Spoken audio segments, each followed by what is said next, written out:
Hello, everyone, and welcome to Hit and Hustle from IraSportsDaily.com. I'm your host, Greg Flammang, and with me, as always, is Jamie Uyeyama, Mr. Jamie University. It is Tuesday, August 26th. We're here for wall-to-wall coverage of the breaking Taylor Swift and Travis Kelce engagement. Jamie, it's all over the internets. Oh, I didn't even see it. Wow, breaking news Yeah. to me. No. My wife came screaming, so she's all into that stuff. No. We're talking Notre Dame, Miami. We're talking Notre Dame depth chart release. We're talking Marcus Freeman's press conference about what he spoke about. We've got some position battles still unsettled. We've got some other stuff to discuss. Some available players. Jordan Botelho is active for this week. It's a big surprise from what we expected, I guess, a few months ago. Not really a big surprise from what we saw in camp. He was doing everything, and he was involved in scrimmages and 11-on-11s and things like that. He was trending in that direction. We'll discuss how big of a deal this is for this game specifically, but I think going forward, for the Texas A&M game and therefore on, it's a bigger deal for that as well. So it's going to be a fun show today. Thank you, everyone, for tuning in. If you like what you heard or like what you hear, please hit that like. Please hit subscribe. Please hit the notification bell. So whatever it is, we are going live. Links to the podcast, as always, are going to be in the description below. And the show is, of course, brought to you by ESQ Clothing, founded by Notre Dame alum Ge Wang, and Chicago's go-to for the best custom shirts, and sport coats. As Notre Dame reloads for the season, now's the time to refresh your wardrobe and add the perfect suit, sport coat, tuxedo, or casual jacket for fall. ESQ's master tailors combine next-level craftsmanship with the finest fabrics to deliver a fit that's built just for you. Now with showrooms both downtown Chicago and in Winnetka. Book your custom fitting at esqclothing.com and step into confidence with Chicago's finest. Mention ISD at your appointment and receive 10% off your entire purchase. All right, everyone, this is what I'm going to do. I'm going to put up the depth chart. I put it on a graphic. Tell me in the chat if it's too hard to read. Okay, I have a feeling it might be, but it's better if people can just look at it since we're referencing it. Let me know in the chat if it's too hard to read, and then I can just take it down and we'll discuss it. There were some surprises on here for me. Maybe not surprises, right? Things that I kind of took note of. One of which is, again, we talked about this last week. It's the slot position with Jaden Greathouse and Will Pauling as an or on there. That's going to be interesting to track, Jamie. I still feel like they're going to get Will Pauling into the field, and so they can get both of those guys on the field at the same time. Obviously, a depth chart isn't super conducive for different position groups and that sort of thing, but it is interesting to me that they're starting out there with, you've got Jordan Faison and KK Smith behind him, on the depth chart there for the field. So that's going to be interesting. And obviously you have the Gerby Lambert, Sullivan Absher situation at right guard. Gerby Lambert's the listed as number 2 tackle at right tackle. I have a question for you, and we'll get into the offensive line in a second. You think if something happens to Anthony Knapp, it's truly going to be Styles Prescott, or do you think that's going to be maybe either Emil Wagner goes to the left or they put Gerby Lambert over to the left? I think that it'll be one of those, right, with Lambert either at one of the tackle spots, right? So my guess is it probably would be Wagner sliding over, just because I think like you've already got Lambert working at right guard, and then he's taken basically all reps at right tackle too. So I think it kind of makes more sense to do that. But yeah, I don't think Prescott is like like he's distinctly the 4th tackle. You know how it is with that's another thing that kind of gets lost in the sauce with all this, is that like there's a hierarchy within the hierarchy of like an actual depth chart. And like he is like, if Gerby Lambert isn't starting, he's the 6th guy. Sullivan Absher's not starting. He's the 6th guy. That's kind of how you look at it. Yeah, so I expect that to be kind of the situation. The next man in is going to be either Lambert or Absher, depending on whoever it is that gets hurt, right? It's interesting because Tarek is behind Strouth at left guard too. I imagine that'll be, again, Absher or Lambert. So I think the 6th player, it's interesting to me. I think the 6th player on this on this offensive line is going to end up playing a good amount of football, just because that's usually how it works. Someone is going to get nicked up in some kind of way. It's just the nature of the position, right? I mean, we saw it last year. It's one of these, like, it's just, you expect attrition in that way. How do you feel about, both of these guys based on like things that you've heard and, what we know the staff feels about, both Lambert and Absher? I mean, I think they're going to be pretty good. Like, either one of those guys is going to be pretty good. Like, I don't think that it's going to be perfect at all. And, but I don't think that it'll be like as massive of a drop off as you would expect from, say, like, wow, Charles Jagasaw, people thought like maybe this guy could be an All-American this year. Yeah. I think both those guys will play at a pretty like high level, especially too. Like, it's funny that there's a lot of hype about Miami's offensive line and like the sheer size of it. And I mean, certainly they got like a bunch of big dudes. But I mean, if Lambert or Absher are in there, both those guys are monsters. Right. So it's like, yeah, you know what I mean? It's like, it's not like Notre Dame's got small dudes. I think people conflate like the fact that Notre Dame's got 2 tackles that are 300 pounds instead of like 330. They're not Alton Fisher in terms of size. So that's how it kind of gets, twisted a bit. But both those guys are big. Like, they will move people in the run game. I'm confident in that. Yeah, I was, it's funny. I was having a conversation this weekend with a mutual friend. A friend of mine has a friend who is like a big Miami guy. And he was talking to me about Notre Dame, Miami and stuff. And he's mentioning like, oh, he heard about Jagusa and how he got hurt. And it's like one of these conversations where it's like, I'm not going to go into Gerby Lambert, but like, this is who it could be that is replacing Charles Jagusa. Like, he's bigger. He might be a better athlete, right? Like, it remains to be seen if he's as good of a football player. But obviously it's a good situation that Notre Dame is in. He ultimately might like take that job before Charles Jagasaw comes back. Like, it is on the table. Like, that is like, which is exactly why people wanted him to be that kind of thing. Like, he has that kind of talent. He's basically just Charles Jagasaw a year younger. Like, in terms of just like where his, where he's projected, his people view him as like this blue chip prospect who could maybe be a first round pick one day. He's the 1 year younger version of it. Yeah. I'd like to welcome Oscar back to the show. Vamos Irish is back. Football season. Oscar is suddenly in the chat. Thank you for being here, Oscar.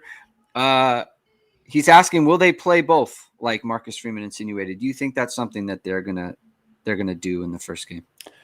I mean, I think they could. I think both those guys have worked enough with the offensive line, because they've been rotating with the ones during camp, that it's not like going to be like something that totally throws them off to do that. I don't know that it's going to be a thing for sure, because you just don't see it a lot. It's not something that you would prefer to kind of roll with what's working. But also, I wouldn't be surprised if it at the, they said maybe they're going to decide at the beginning of the week who's whatever, but I think you could look throughout the game, like maybe, Lambert gets the first series, Absher gets the second series, and they rotate a couple series. And then you just see like, wow, this, he's really doing something during this time, like one of those guys. And then they ride with that guy for like the rest of the game or something like that. I could easily see that happening. Mm-hmm. The offensive line. How settled do you feel like in your mind? Like, do you have any sort of, I mean, obviously there's some concern, and kind of every position has something going into the first game, just because it's been a long time since they've played like a real football game. So obviously there's some doubt everywhere, kind of, with the exception of maybe like running back, but pretty high expectations for the offensive line in your mind, Jamie. I mean, I think people should have very high expectations for the offensive line. It's completely different than it was, last year. Like, they had 6 starts going into the season. Yeah, 100%. Anthony Knapp was his first ever college football game. Sam Pendleton, like, I know he had been like garbage time and whatever. Like, but that was completely different. Like, yeah, that could be that for Lambert. And I guess Absher, because he's, hasn't really played other than garbage time either, but like, it's not anywhere close to the same. And like, you look at Knapp and Wagner specifically, those guys went into last year where they had never gone and played in that kind of environment. And okay, yeah, go block Nick Gordon, go block Shamar Stewart. Like, that's what they had to do.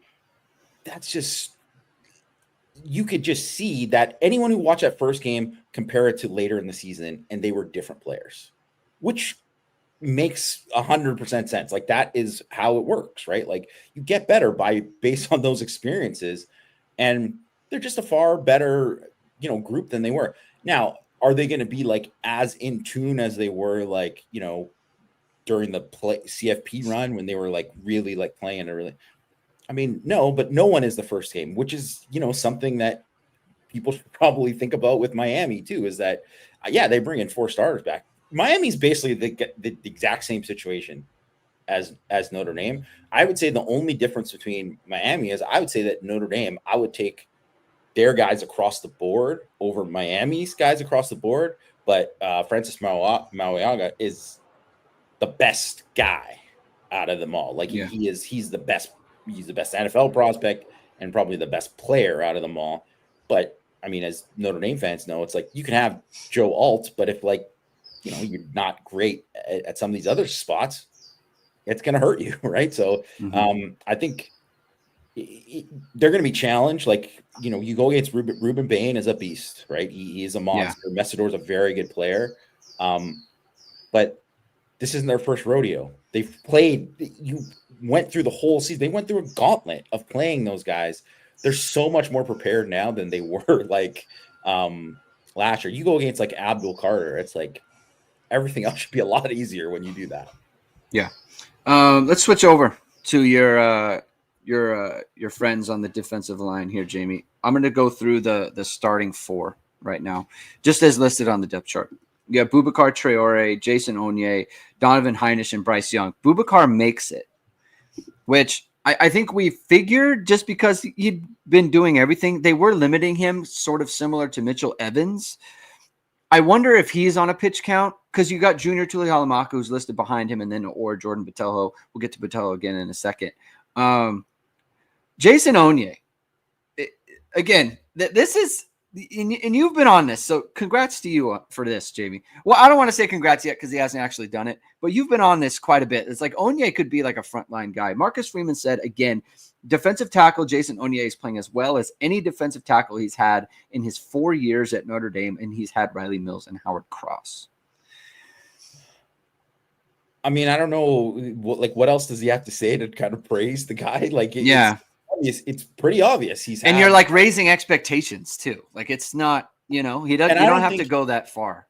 And Marcus Freeman is, yes, he's complimentary about guys, but I think he always like kind of couches it. Like, he's always like, well, there's this, right? Like, he always kind of doesn't want to put too much weight on it. The fact that he's saying it, he just wouldn't. He wouldn't do it unless he has reached that level. And it also fits with how he was playing before he left the team last year. Yeah. So to me, it makes complete sense. Like, he was playing at a very, very high level on Saturdays when he left the team. So he obviously has picked up, and he's probably better than he was then, based on what Marcus Freeman is saying. And I think he admitted it was like the spot that he had the most questions about in camp, and now he feels as good about that position as any. Like, I think that's another reason too why people should just be so bullish on the defense being fantastic, because that was the one spot that anyone, you would have the most worry about. And if they're very good there, which it really sounds like it, like, that is really encouraging, because I think the fact that, like, it's one of those things too where he was very complimentary of Gabriel Rubio too. Yeah. And you might think like, oh, well, Rubio didn't want. It's like, no, like, Rubio just didn't win it because those other guys were just a little bit better. Like that's kind of how it is. And I think that is exciting. I also want to mention that Cole Mullins listed on here. He's I'm obviously he's third team, but it's him and Elijah Hughes who are mentioned as a third team. It's obviously Dawson and Rubio who are the second team. But I think that again, it's one of those things where people might take it a certain way about like, oh, what does that say for like Armel Mukum or Sean Saviano? I think it says more about Cole Mullins, like that he like, and also too, like Cole Mullins, I said in spring, I'm like, this guy is going to be a player. Like he looked fantastic. Like I don't know how much he'll play in these first couple games or whatever. I think you liked him early last year as well. I did, but he definitely had needed to get bigger and stronger. But I'm frankly excited to see if he gets any run in this game, and excited to see if he gets. I mean, he will get run eventually, obviously, but like, I think just even the fact that he's someone that they feel that they would list here above some other guys, I think is a really, really encouraging thing. And also too that like Bryce Young won that job. Like it's not an or with Josh Burnham. And Burnham, like, I mean, he looked good. He was also played really well. The guy had 2 sacks in the last time anyone saw him in the national championship game. He played really well down the stretch, like, second on the team in tackles for loss last season. That is exactly like when Gray, you've been hyping up how Young and Traore could be generationally good, like at defensive end.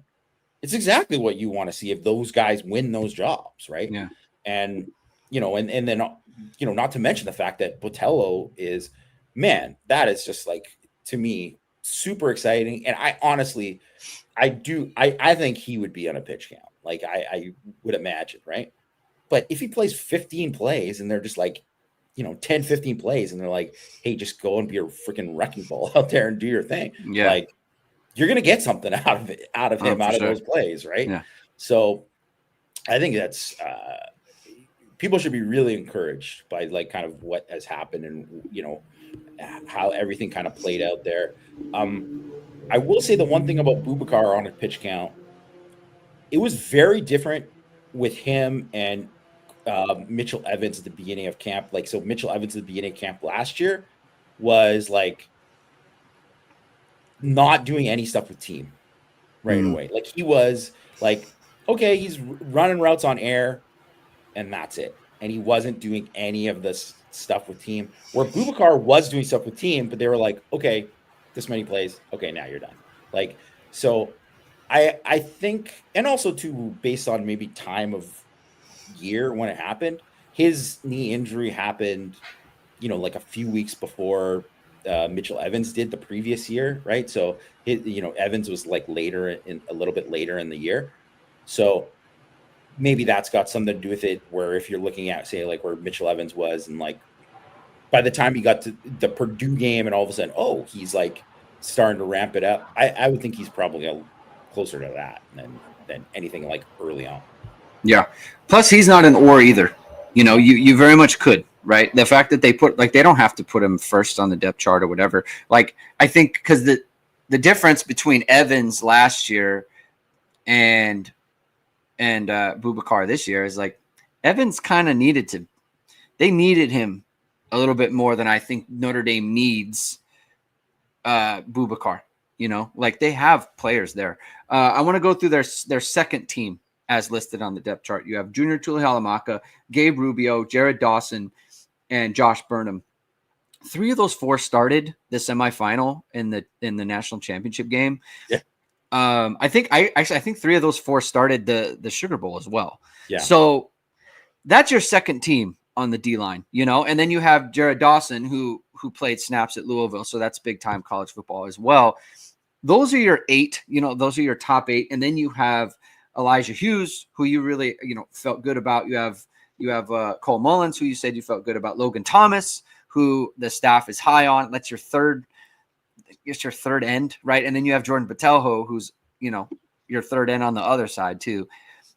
Marcus Freeman said, interior D-line was his biggest question going into fall camp. And he said it's the one he has most conviction about coming out. If this is going to be the Achilles heel of the defense, especially on the interior, you're talking you have 4 guys on the interior that you feel good about, and Elijah Hughes and Cole Mullins, who at the very least are intriguing. You got to feel good about that as a coach, and Marcus Freeman. That's why he said that. And then as fans, we're kind of projecting this season going forward. I mean, I would say it's the best they should have feel about the rotation on the defensive line. I mean, as far as I can remember, especially if the hype on Onye is correct, that's huge. I would say too, if you look at heading into the season, that if you go back and look at say the 2012 defensive line, which obviously had just dudes, right? But you have Nix, you have Tuitt, you have Capron Lewis Moore, and those are starters, and obviously it was a 3 down front, but and then you can add Pridge Shembo as an edge, whatever, that kind of thing.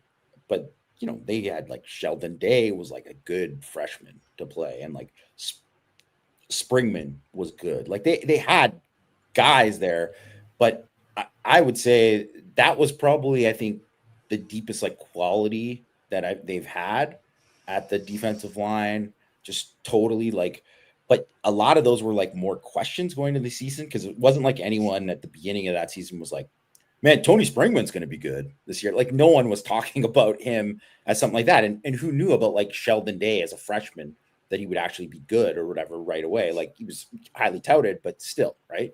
And no one knew that Tuitt was going to be the level that he was at that time and stuff too. So it's the best they've ever walked into a season with, in probably since you have to say it again, since the Holtz days, probably. Yeah. Here's a super chat from Eric Fasano. Thank you for the super chat. Final preseason question inquiring minds want to know who wins the Oklahoma drill between Greg, Jamie, and Mike. Jamie, you probably did the Oklahoma drill. I did do the Oklahoma drill. I'm old enough to have done the Oklahoma DBs drill. don't do it that much. No, it's not a thing. They structure it differently when it's DBs. Yeah, it's different. And I can tell you, Mike, right now too. We're just in the chat yesterday. He's in no position to do the Oklahoma drill in these days. He's not. He won't be the first to admit that. Yeah. It is what it is. The Yama. He's taking us all out in the Oklahoma drill. Do you make anything on the depth chart that Kingston Viliamu-Asa is listed behind Drake Bowen as the Mike? Do you make anything of that? Do you think it matters where who's listed as Mike, who's listed at Will?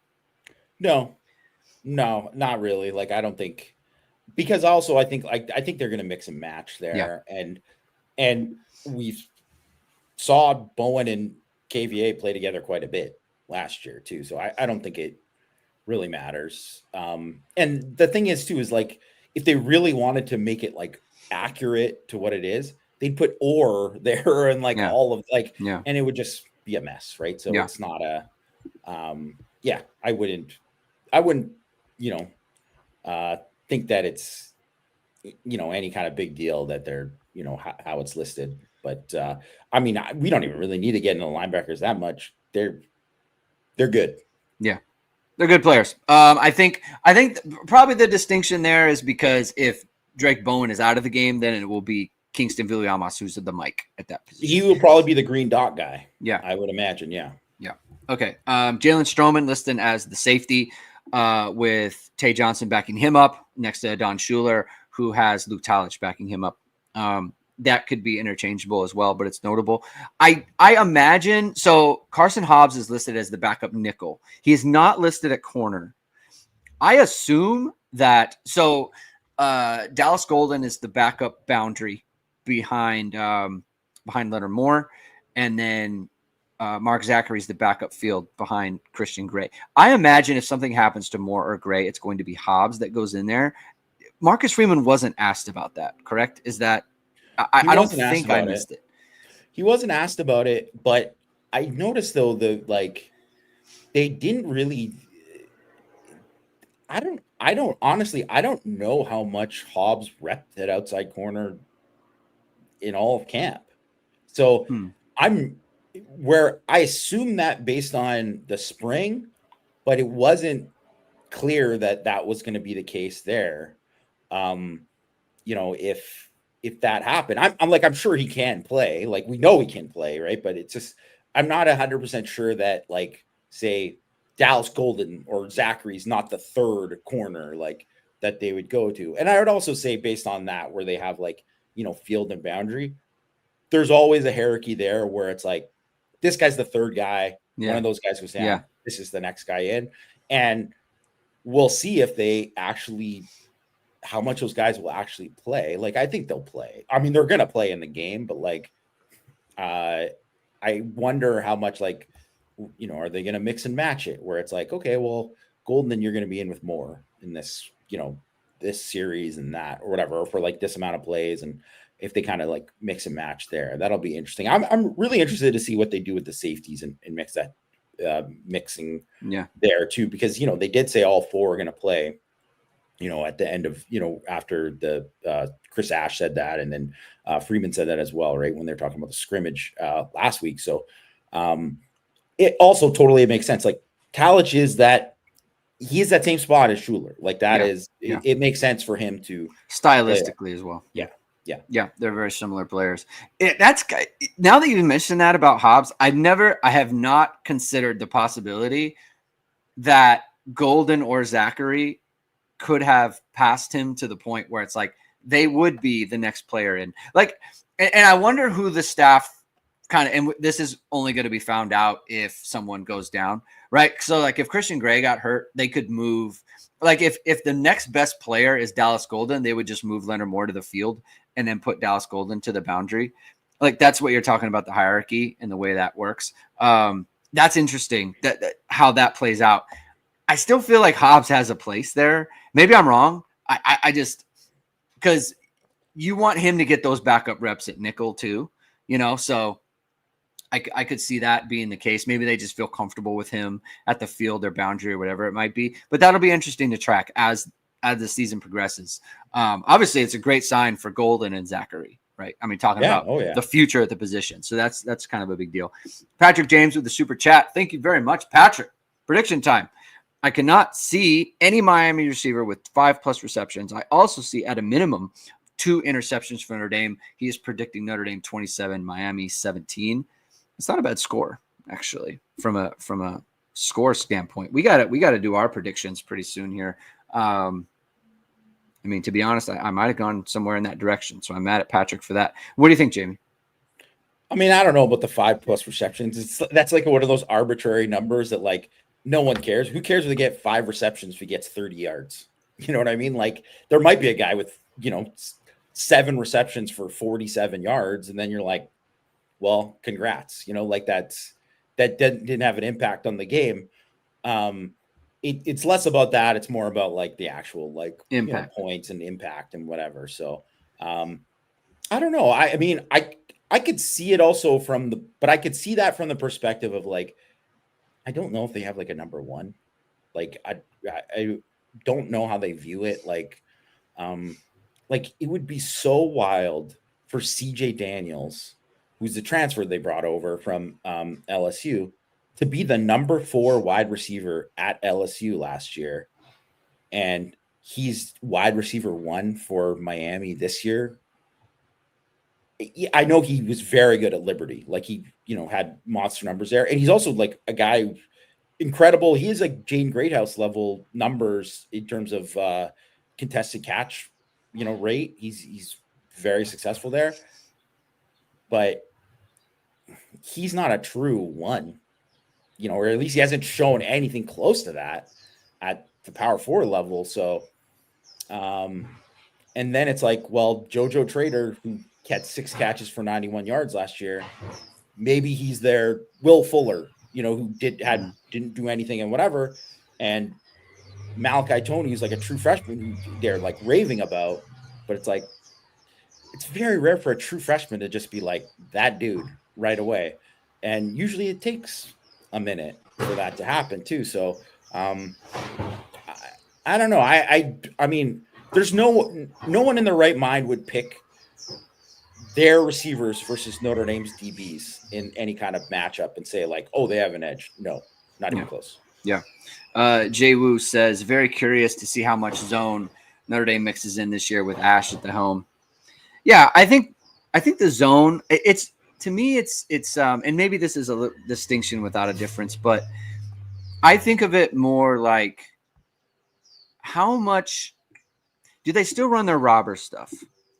Because I think that was the thing that Al Golden like really liked to do. He loved to sit a safety in the middle of the field and just have that player rob. And it was a different player over, on different occasions, right? It wasn't always the same player. It wasn't always the same coverage, but it was like, I'm pressing my slot in my boundary. I'm playing off with the field and someone is robbing, whether it's Watts, whether it's Schuler, whether it's Hurd, whether it's someone else. Like, and Notre Dame was very comfortable in that coverage. They were very comfortable with playing, at different times. Obviously, we saw them play, zero blitzes a lot.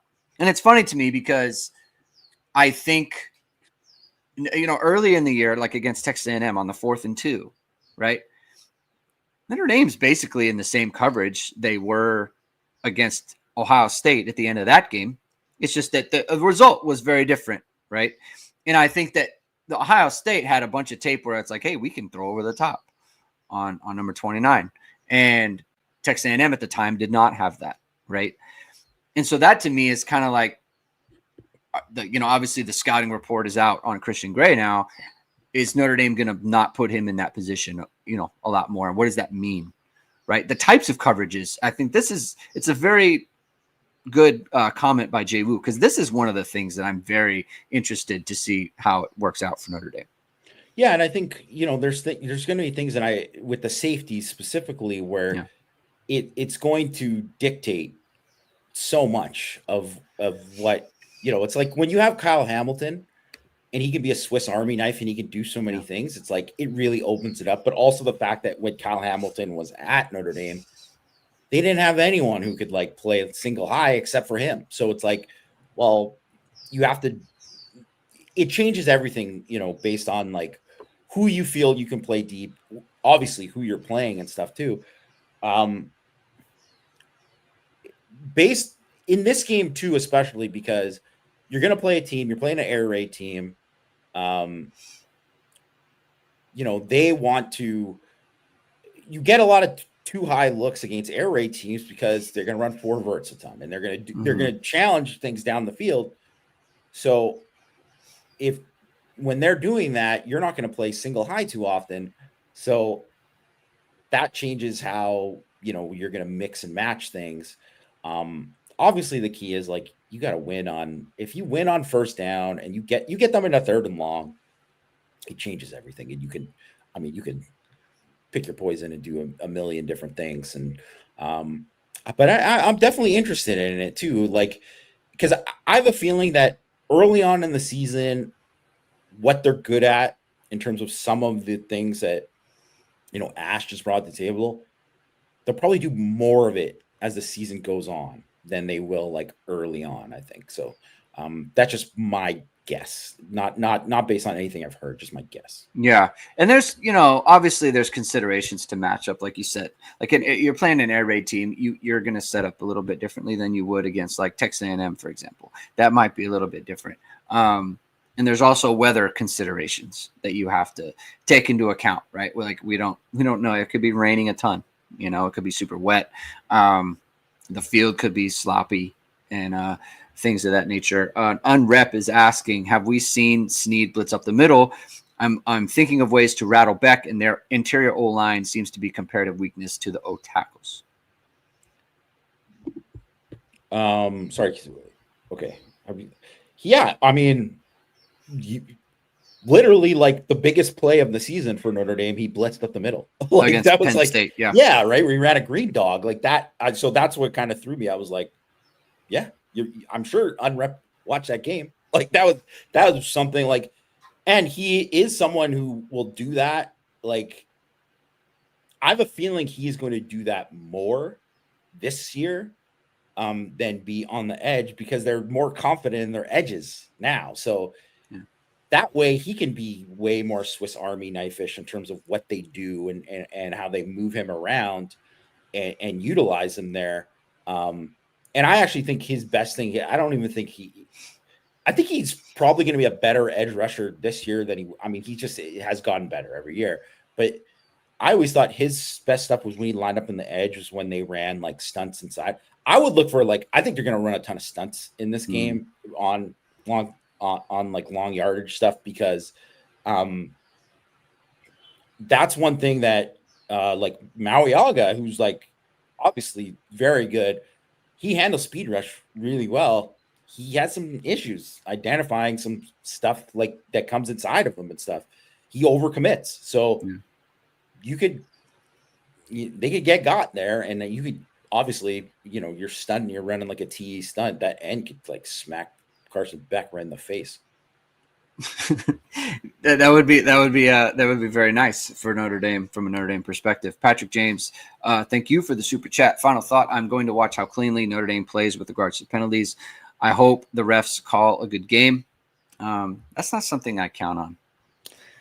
You just never know.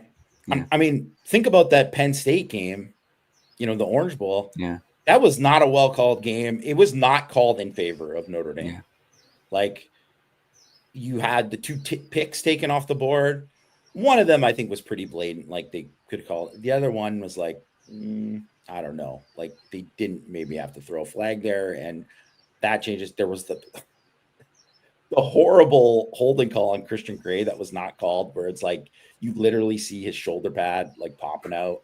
Yeah. Like, and that was just one of those games that it happened like that. And I mean, maybe I'm not recalling right, but I don't really recall too many calls going against Penn State in that game. So you're on the road, you're expecting calls to go against you. Yeah. That's the thing. There was obviously last year, Texas A&M, they had those offside penalties beginning of, they were doing the hard camp. So that's something to kind of watch there, in this game. But there's always going to be penalties. There's going to be penalties in that first game, and there's going to be things that like go against Notre Dame on the road. It's how it is, and it's how they kind of respond to it. But I think for the most part too, if you look at like so many of like the scoring drives in Notre Dame last year were like penalties. There was like multiple penalties that ended up doing it. So if they limit that many drives, you can have one penalty. You get multiple penalties, you get a couple of 15s on one drive. It's like you're giving up points. Yeah. And they just got to, overcome this stuff, right? Like it's any football game. Like you're naming situations where they've incurred, maybe the wrong end of the calls, but they found a way to get it done. It just like, and that's Marcus Freeman's whole thing. And I think that's one thing about Marcus Freeman and the way that he is that really benefits them. It's like he's always just kind of like, he's not an excuse guy. That's not his deal.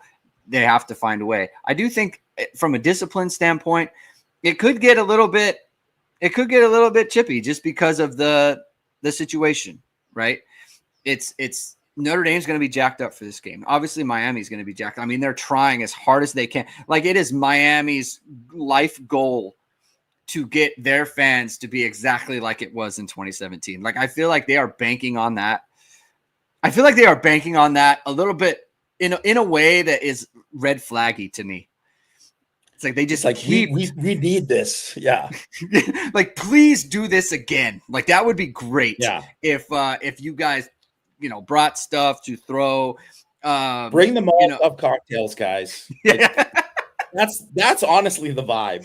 It is. It's like, please throw things if there's buses. Like, it would be great if it was just like, it's a little red flaggy to me. I don't. For any U.S. national team fans, it's reeks of Mexico, like on the road playing in Mexico. Like, that's the way that the vibes are. I mean, the crowd, it's one of those things. The crowd will be hostile until Notre Dame gives them a reason not to be hostile. The reason why the crowd just whatever, it was like they were killing Notre Dame. Everything was going their way. Like if that happens, of course the crowd is going to be nuts. It's why like anyone who's been to a game in Notre Dame Stadium was like, wow, they picked off Caleb Williams 3 times. Like, man, the roof just got blown off. It's like, yeah, of course. Like that's, you know, when you keep making those plays, it's like, that's going to happen.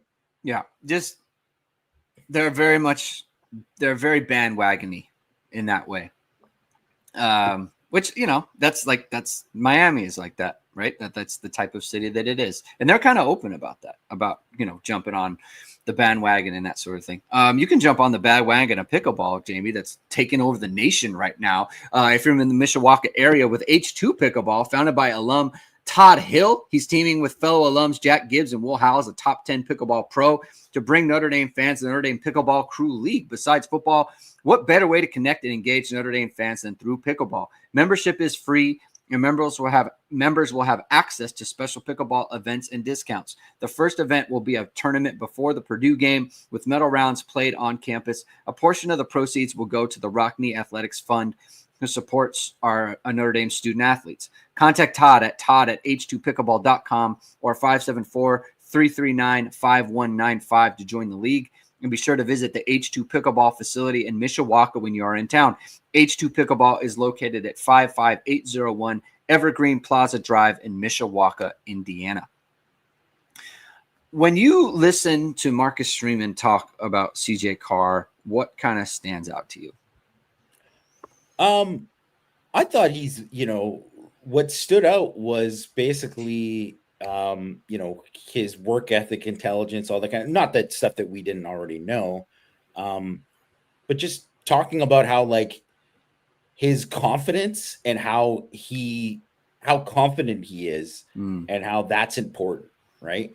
And he said, sometimes he needs to be not as confident, which, you know, fair enough. That's, you know, sometimes you aren't going to make all those throws.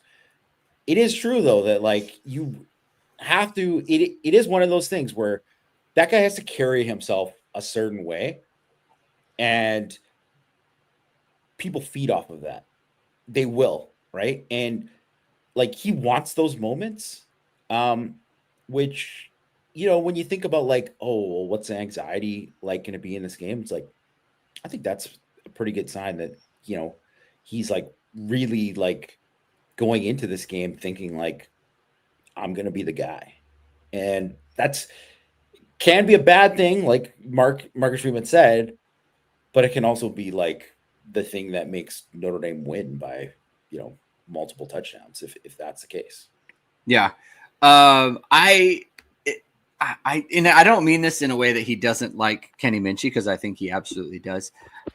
I think given what we know about Marcus Freeman and the kind of the players that they recruit and what they're looking for, I think he like CJ Carr is his kind of guy.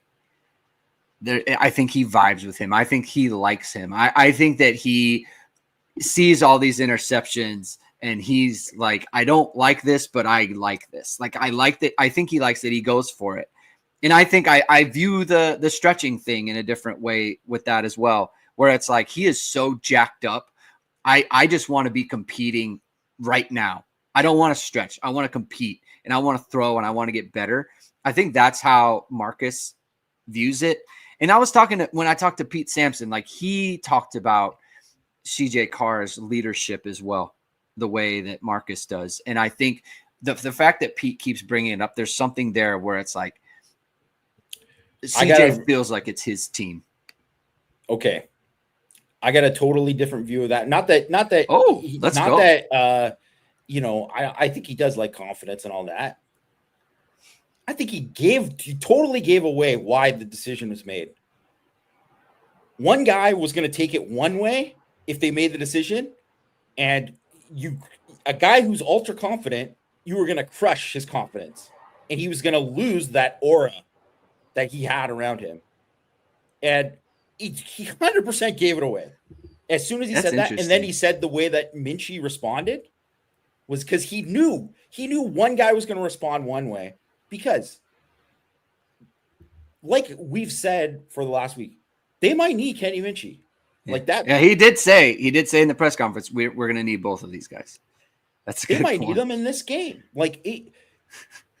Obviously they're going in thinking, hoping that Carr comes in and lights the world on fire and it's just everything's great and just it builds from there, that they don't have to ever make that kind of decision to replace him or anything like that. Obviously they want to keep going and that Carr becomes exactly who they want him to be, all of that, right?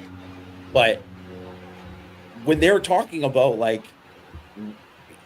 the response, when he said he went to the decision, he was very vague, obviously, but he said that specifically. And then he talked later on about how, how he said specifically how one guy would, how they would respond to the news and all that, which he normally wouldn't let it slip, but he let it slip. And he said, Kenny responded exactly how I expected him to. Yes. So, okay. How does that make you feel then? That he made the right decision. Because if it's that close and then you aren't 100% sure on what it is, well, if you make the one decision and it's like you're not 100% sure that it's one or the other, right? It's close enough that it's like it's very difficult, right? Like maybe there is no right answer, right? To do it.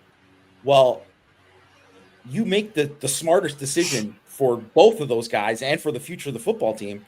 The smartest decision was to be like, this guy who has all this confidence, who's like, this can be this leader.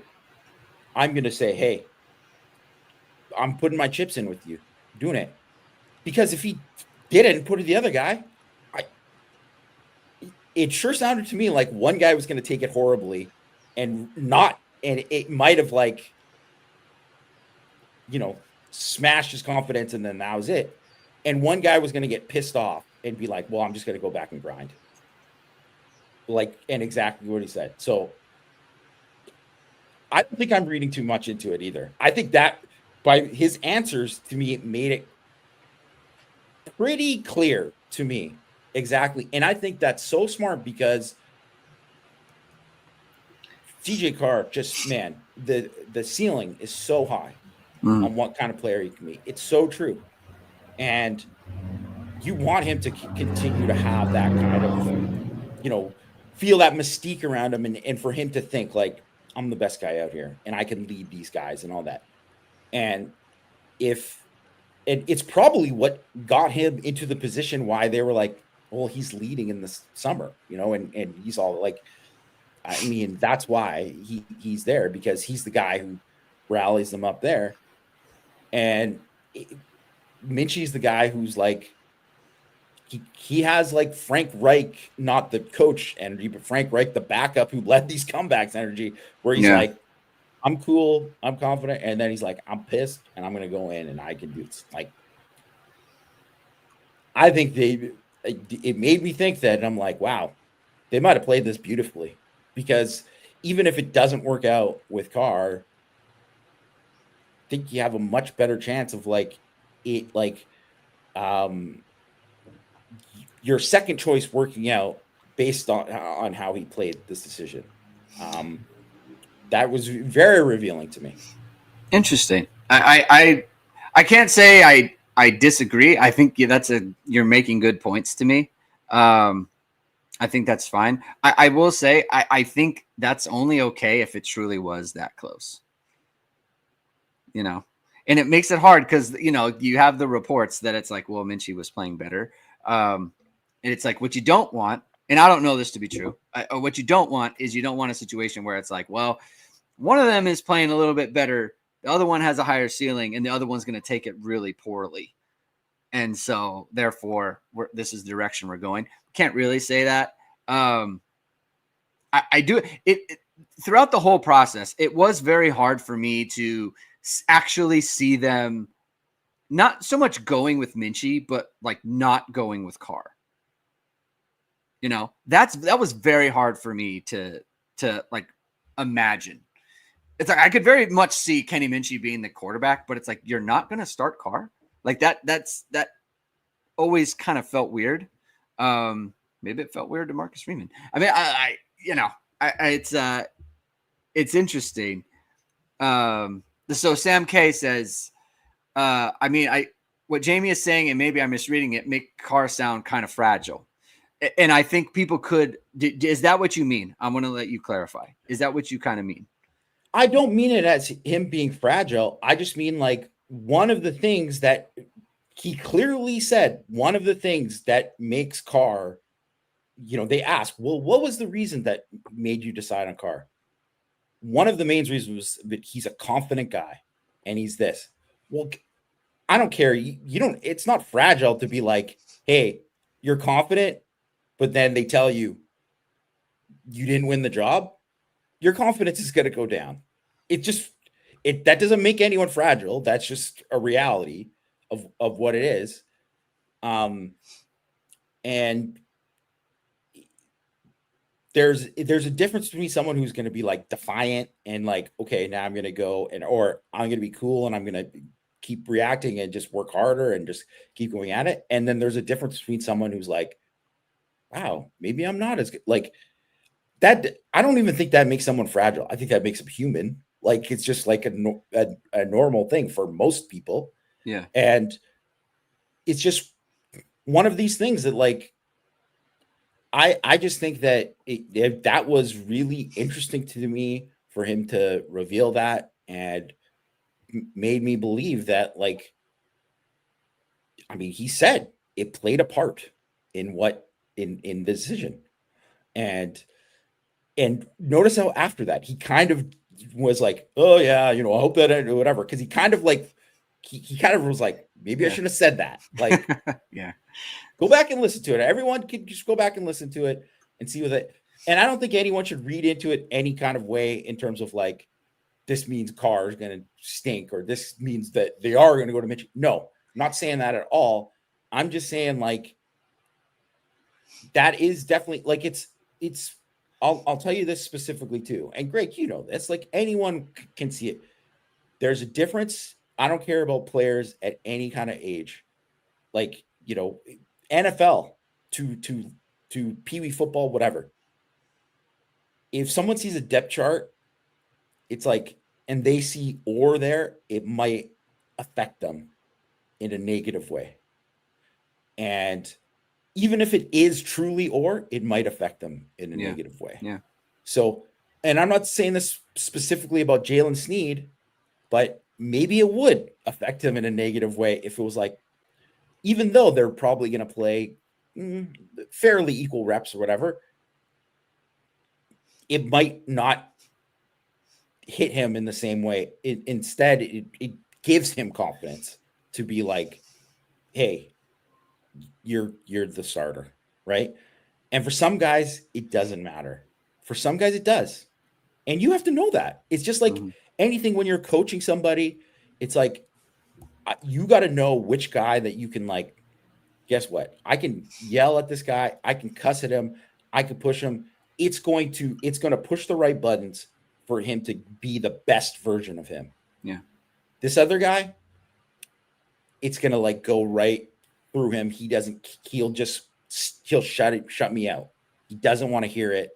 I need to take like a different approach with this other guy where I got to be like more instructive. Maybe I got to pull him aside. I got to do. That's coaching. That is coaching. That is very much. And that's why too, like Kerry Easton, obviously a very accomplished coach, but that's why some guys would just have so much success, become like Zach Martin, should have been multiple All-American. He's going to the Hall of Fame, all that stuff. Some guys become that, and other guys, it just eats them alive, and it's over. And it's like, maybe they could have been actually successful if they had different coaches. I think that is a reality. And I think too, if, Sam K mentioned, Dane Chris, I think Brian Kelly realizes that how he said after the fact that was one thing that he regretted how he did that. Because Tommy Reese, you can light him up. You can light him up. So exactly what he says. Yeah, exactly like the Chris thing. He fell apart when he got chewed out. Reese would get chewed out a million times and still think whatever. Yeah, we'll leave out the Yeah. next part. But like it's a reality, and you have to know how to coach those guys. And the difference is that good coaches will just be like, or some coaches will just be like, you got to adjust to me. And other coaches are like, well, we're going to adjust to you because we want to get the best out of you. And we want to get the best out of this team. We got to do whatever's right. So that's honestly, it's just, to me, it just made me think people could think about it a certain way about whether that means for Carr or Minchie. I think that makes me think that like he really gave it the kind of thought that probably needed to be given to it, other than just saying, this guy processes better, this guy throws a better deep ball, this whatever. Because if it's really close and there are these other factors, you have to weigh all those factors. Yeah. So you're talking about managing personalities, right? Yeah. Usually it's like at a position where both of us, so like linebacker is a perfect example, right? It's like we are going to make clear to Jalen Snead, and I don't know that this is doing that. I'm giving an example of another position. Yeah, I don't want to put anything. I don't want to. This is not insight on Jalen Snead or linebackers or anything. What you could do is you could say, we're making clear to Jalen Snead he won the will spot. We're putting Kingston Villiamasa behind the mic, like not an or, not any of that stuff, right? It's like, this is your job and you won it, right? And so you're giving him that carrot of like, you're the starter at will, you know? Now, it's usually not at linebacker, or usually not at quarterback, where you're doing this. It's interesting. I really didn't view it this way. I always, my thing was, I feel like Marcus was saying, this guy's a dog. And maybe he is. And maybe we're kind of going about it a different kind of way, where it's like he is saying he's a dog. Because here's the thing, people were talking about Carr's fragile. Marcus Freeman would not start a fragile quarterback if he thought that was the case. Like, I think we're talking about a different. He would not do that. He would not. Like, Marcus Freeman would not stand for that. So, because I know he feels like the position's too important for that. So, I think that maybe we're kind of thinking the same thing, but just in a different kind of way. And it is true. Because I do agree with you. I do think it works better with Minchie as a backup than Carr. So maybe Marcus feels that too. I mean, Marcus Freeman said, I'm going with my gut. He did say, I'm going with my gut a little bit. So it definitely wasn't like, it would be very easy for him to be like, look, we went through the numbers, the stats. We went through this, and we just went the guy who was better. He could have just said that. He didn't. And he said, Kenny Minchie can start at quarterback at Notre Dame. I'm going with my gut. Paraphrasing, but that's essentially what he said. Yeah. And obviously, we'll see if it proves to be right. But I also want to point out one other thing too, because of the last year with Riley Leonard, and obviously he wrote that piece in the Players Tribune. Yeah. Go back and read it if anyone didn't see it. But he talked about what kind of Marcus Freeman said to him after that. He was like the NIU after the NIU game, Leonard was as down as he's ever felt as an athlete. He said in his life, he just felt like a complete failure and just questioned every single thing that he had. And Freeman basically pushed all the right buttons to get him to be confident again. And that shows me too that like, if there's so many things too, and this is why I think I have so much respect for Marcus Freeman. He absolutely gets those kind of things. And obviously it's different with quarterbacks than it is like a linebacker or offensive line, whatever. It's different. There's some guys, obviously you're going to treat different guys on the roster in different ways, but you have to do your best to try to do everything to put these guys in the position to be the best version of themselves. And I think like Marcus Freeman really has a great understanding of that. And I do think like nothing he said today made me anything but more like optimistic about Carr and Minchie. Yeah. To be honest. Yeah. Yeah. If you'd like your media company to push the right buttons, Jamie, and to do the best for your social media page or for your small business's website, you can go with VSR Media, founded by Notre Dame football pregame host and Emory Award-winning anchor Vahid Sabrizadeh. VSR Media provides professional and cinematic video and photo. Whether you're looking for a collegiate or pro-level highlight reel, have a personal story to tell, or aiming to diversify and grow your business, VSR Media specializes in short and long-form video storytelling, social media management, and website design. VSR Media also captures professional headshot, senior, and sports photos. Contact them at vsrmediacompany.com and mention Irish Sports Daily to receive 20% off your first project. Visit them online or give them a call at 574-800-9106. So just to put a cap on this, because I think this is a really good discussion we're having here. So there's a comment in the chat. Sam K says, he says he hates trust the coaches, quote unquote, trust the coaches. Honestly, he does trust Freeman. Can't wait for Sunday. Here's the thing with Freeman, and I brought this up with Pete Sampson on the last podcast we did, and it was a question I asked him about what is the thing that Marcus Freeman is good at that maybe Jack Swarbrick had just could not have known that he would be good at when he hired him.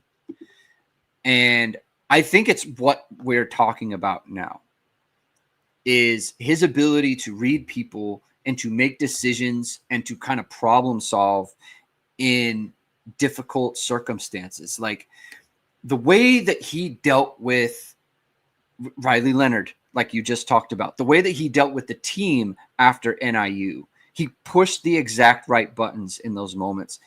He did the same thing in his first season. You know, people were so down on Marcus Freeman in the first year where it's like you had some of the worst losses you've ever seen, where it was like losing to Marshall, losing to that terrible Stanford team after they had picked up the pieces. But like they did pick up the fact that that was a successful year in 2022 could have been a disaster. Could have been disastrous. It could have been a 4-8, 3-9 type thing. And they figured it out and worked it out. And the way they whooped Clemson that year, like yes, it was they answered the bell multiple times. And like he has shown the ability. That was the legend of John Bryce right there. The legend of the all caps John Bryce. No one picked Notre Dame except for all caps John Bryce. JB the all caps John Bryce. Yeah. It's just he has that ability to solve problems and to push the right buttons. And like if there's anything that can give someone confidence into the way that Notre Dame would perform in a hostile environment, it's kind of this ability for him to push the right buttons at the right time and to get his team to perform.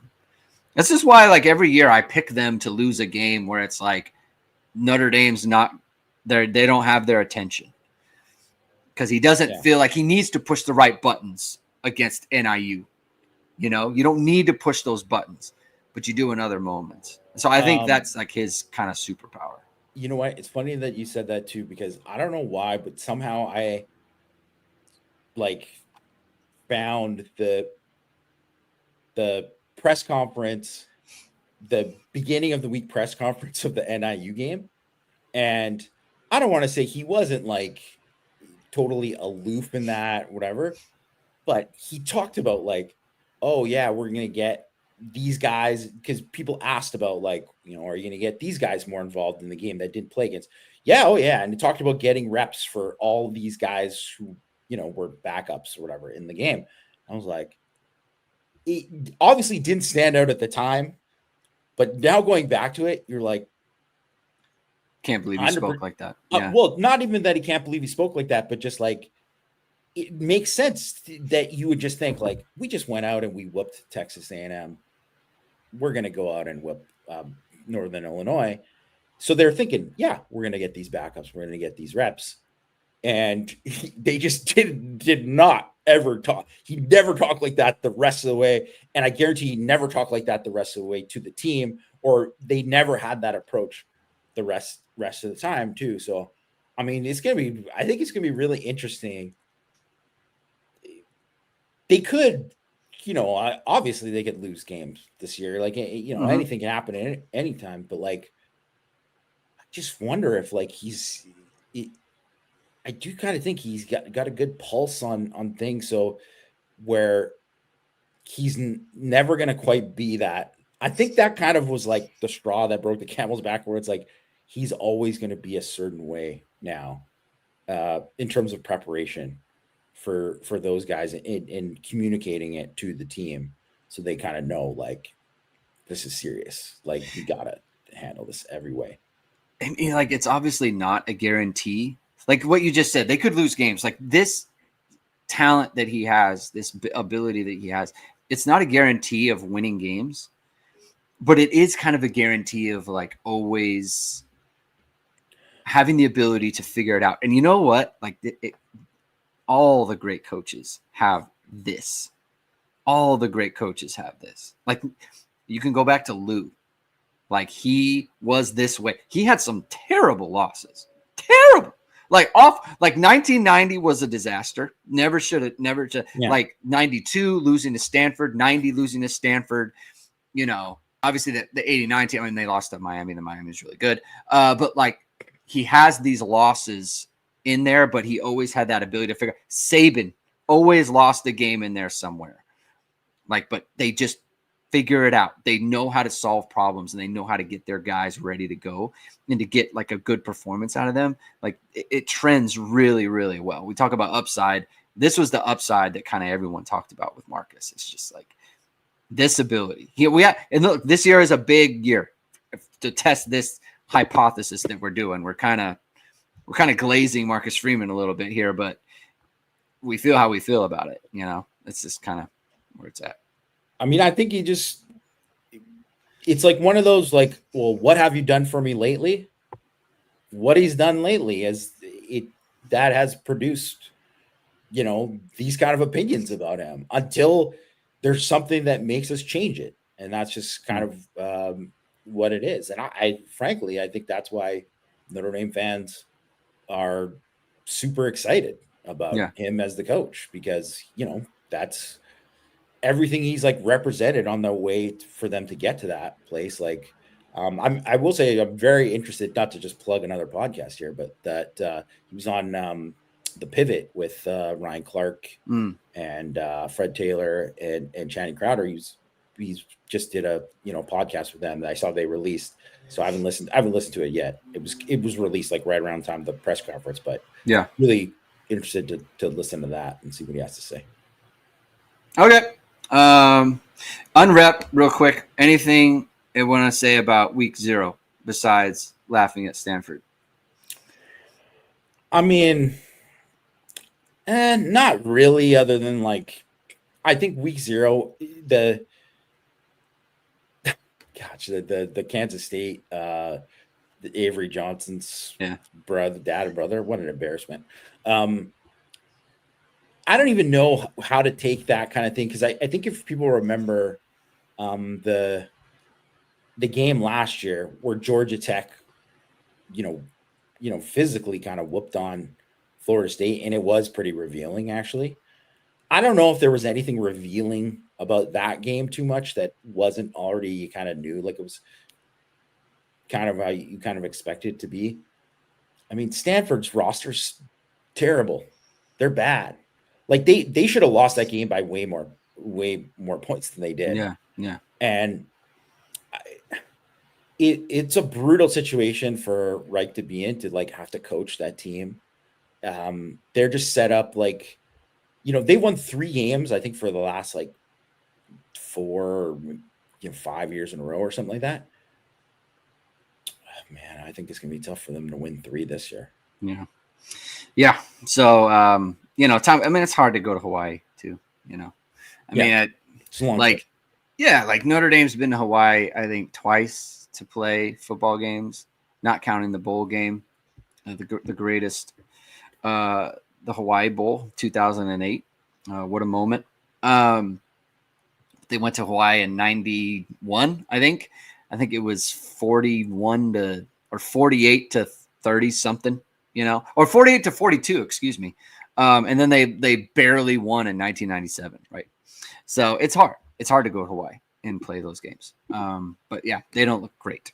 But I think we can end it there. Thank you, everyone, for tuning in today. If you like what you heard, please hit the like button. Please hit subscribe. Please hit the notification bell. So whenever it is, we are going live. We'll be back on Thursday for we're going to do top 25 Notre Dame players, and then we're going to do a little bit more of a Miami preview.